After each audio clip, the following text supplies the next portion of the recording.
প্রথম আলোর প্রধান শিরোনাম, ঘরে ফিরছেন ফিলিস্তিনিরা, গাজায় যুদ্ধবিরতি। চুক্তি অনুযায়ী ৭২ ঘণ্টার মধ্যে জিম্মিদের ফিরিয়ে দেবে হামাস। এরপর ইসরায়েল প্রায় ২,০০০ ফিলিস্তিনি বন্দীর মুক্তি দেবে। খবরটিতে বলা হয়েছে, ফিলিস্তিনের গাজায় টানা ২ বছর ধরে ইসরায়েলের নৃশংসতার পর অবশেষে যুদ্ধবিরতি শুরু হয়েছে। চুক্তি অনুযায়ী উপত্যকাটির নির্দিষ্ট এলাকা পর্যন্ত সেনা সরিয়ে নিচ্ছে ইসরায়েলি বাহিনী। যুদ্ধবিরতির খবরে বিধ্বস্ত বাড়িঘরে ফিরতে শুরু করেছেন বাস্তুচ্যুত ফিলিস্তিনিরা। চুক্তিতে বলা হয়েছে, প্রথম ধাপে সেনা সরানোর পর ইসরায়েলের নিয়ন্ত্রণে থাকবে ৫৩% এলাকা। দ্বিতীয় ধাপে ইসরায়েলের নিয়ন্ত্রণে থাকবে ৪০% এলাকা। তৃতীয় ধাপে ইসরায়েলের নিয়ন্ত্রণে থাকবে গাজার ১৫% এলাকা। পাশাপাশি আরেকটি খবর, ইসরায়েল থেকে মুক্ত শহীদুল আলম আজ ভোরে দেশে ফিরেছেন। দেশের রাজনৈতিক পরিস্থিতি নিয়ে খবরের শিরোনাম, সনদে স্বাক্ষরে প্রস্তুত দলগুলো, তবে চূড়ান্ত কপি দেখে সিদ্ধান্ত। জুলাই জাতীয় সনদ। গণভোটের সময়সূচি নিয়ে মতবিরোধ থাকলেও জুলাই সনদে দলগুলোর পক্ষে কারা সই করবে সেটা চূড়ান্ত করা হয়েছে। বিএনপির পক্ষে সই করবেন মির্জা ফখরুল ও সালাউদ্দিন, জামায়াতের পক্ষে তাহের ও পরোয়ার, এনসিপির পক্ষে নাহিদ ও আক্তার। শিক্ষাবিদ ও সাহিত্যিক সৈয়দ মঞ্জুরুল ইসলামের বিদায় নিয়ে খবরের শিরোনাম, একজন ভালোবাসা ভরা মানুষের বিদায়। সমকালের প্রধান শিরোনাম, রাজধানীতে বেওয়ারিশ লাশের সংখ্যা বেড়েছে। দেশের নিরাপত্তা পরিস্থিতি নিয়ে খবরটিতে বলা হয়েছে, রাজধানীতে গত ৯ মাসে ৪৯২টি বেওয়ারিশ লাশ পাওয়া গেছে। ২০২৩ সালের প্রথম ৯ মাসে বেওয়ারিশ লাশের সংখ্যা ছিল ৩৭৮। একই সঙ্গে মেডিকেল কলেজগুলোর মর্গে ময়নাতদন্তের জন্য যাওয়া লাশের সংখ্যাও বাড়ছে। গত বৃহস্পতিবার রাতে ঢাকা বিশ্ববিদ্যালয় এলাকা থেকে ৩ জনের মরদেহ উদ্ধার করেছে পুলিশ। তাদের ২ জনের পরিচয় পাওয়া যায়নি। মধ্যপ্রাচ্য পরিস্থিতি নিয়ে খবরের শিরোনাম, সরছে ইসরায়েলি সেনা, ফিরছে উদ্বাস্তুরা, গাজায় যুদ্ধবিরতি কার্যকর। ত্রাণ সরবরাহের সব পথ খুলে দিতে আহ্বান ইউনিসেফের। হামাসের কাছে থাকা জিম্মি মুক্তির জন্য সময় ৭২ ঘণ্টা। গাজার অর্ধেক এলাকার নিয়ন্ত্রণে এখনও ইসরায়েলের সেনা। পত্রিকাটির আরেকটি গুরুত্বপূর্ণ খবর, শান্তিতে নোবেল, গণতন্ত্র ফেরানোর লড়াইয়ের স্বীকৃতি পেলেন মারিয়া। খবরটিতে বলা হয়েছে, এবছর শান্তিতে নোবেল পেয়েছেন মারিয়া করিনা মাচাদো।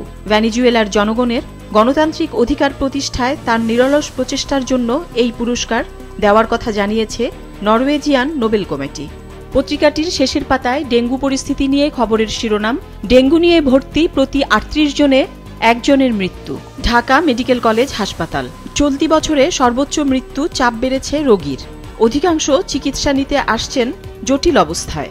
আর চট্টগ্রামের পরিস্থিতি নিয়ে খবরের শিরোনাম, ডেঙ্গুতে মোট মৃত্যুর অর্ধেকই ২ মাসে। প্রতিনিয়ত ভয়ঙ্কর হচ্ছে পরিস্থিতি, ভয় আতঙ্ক চারপাশে।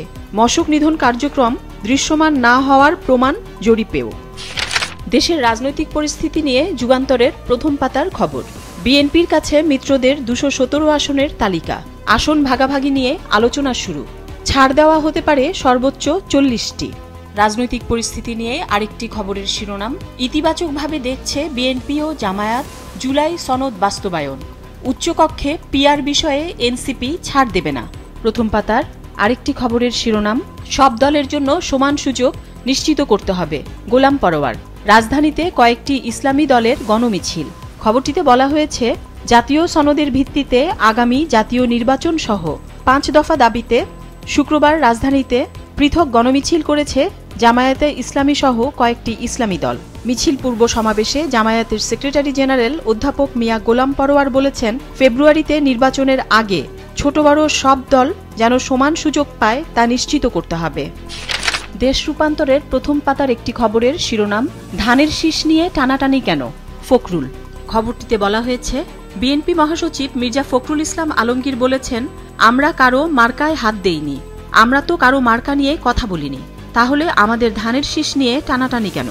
গতকাল রাজধানীর ইঞ্জিনিয়ার্স ইনস্টিটিউট মিলনায়তনে শহীদ নাজিরউদ্দিন জেহাদের শাহাদাত বার্ষিকী উপলক্ষে আয়োজিত স্মরণসভায় তিনি এসব কথা বলেন। দৈনিক কালবেলার একটি খবরের শিরোনাম, আওয়ামী লীগ ছাড়াও নির্বাচন অংশগ্রহণমূলক সম্ভব, মির্জা ফখরুল ইসলাম আলমগীর। বিশেষ এই সাক্ষাৎকারে আওয়ামী লীগ সম্পর্কে মির্জা ফখরুল ইসলাম আলমগীর বলেছেন, কার্যক্রম নিষিদ্ধ আওয়ামী লীগ না থাকলেও আগামী নির্বাচন অংশগ্রহণমূলক হবে। এই সাক্ষাৎকারটিতে আগামী নির্বাচন নিয়ে বিএনপির প্রস্তুতি ও প্রার্থী বাছাই প্রক্রিয়া, অন্তর্বর্তী সরকারের কাজের মূল্যায়ন সহ বিভিন্ন বিষয়ে খোলামেলা মন্তব্য করেছেন মির্জা ফখরুল।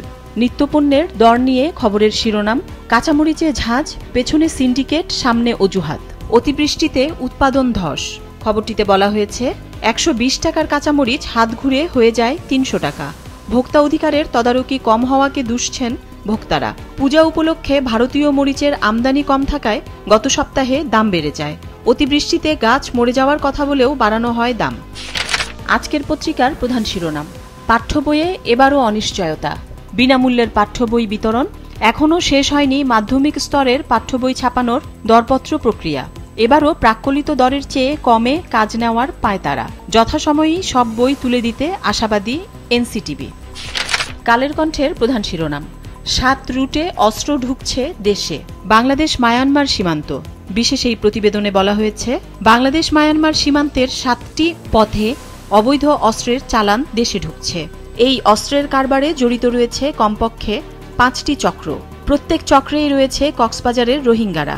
অস্ত্রের চালানের প্রধান গন্তব্য কক্সবাজারের বিভিন্ন রোহিঙ্গা ক্যাম্প ও ৩ পার্বত্য জেলার সন্ত্রাসীদের আস্তানা।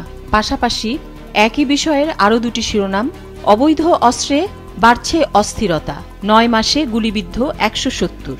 চট্টগ্রামে অবৈধ অস্ত্রের ছড়াছড়ি, ৯ মাসে উদ্ধার ১৪৫ অস্ত্র। দেশীয় অস্ত্র তৈরি করা হচ্ছে উপকূলীয় ও পাহাড়ি এলাকায়।